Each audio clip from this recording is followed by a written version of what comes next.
અમારી સમ્રાટ સમાચાર ચેનલ સબસ્ક્રાઇબ કરો, લાઈક કરો, કોમેન્ટ કરો અને જોતા રહો પળે પળના દરેક પ્રકારના સમાચારો।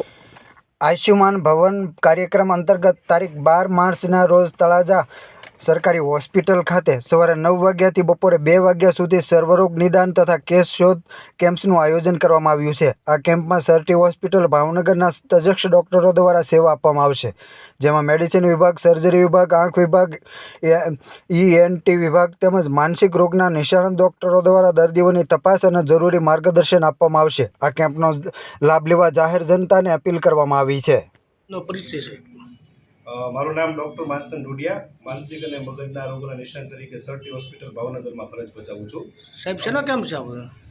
તારીખ 12 માર્ચના રોજ CHC તળાજા ખાતે સમય 9 થી 2 વાગ્યા સુધી સર્વરોગ નિદાન અને સારવાર માટેનો આયુષ્યમાન ભવ કાર્યક્રમ અંતર્ગત છે એ કેમ્પનું આયોજન કરવામાં આવ્યું છે। અને આ કેમ્પમાં મેડિસિનના ડૉક્ટર, સર્જરી, સ્કિન, આંખના ડૉક્ટર અને ENTના ડૉક્ટર અને માનસિક રોગના નિષ્ણાત છે એ સેવા બજાવશે અને દવા છે એ CHC તળાજાના મેડિકલમાંથી આપવામાં આવશે।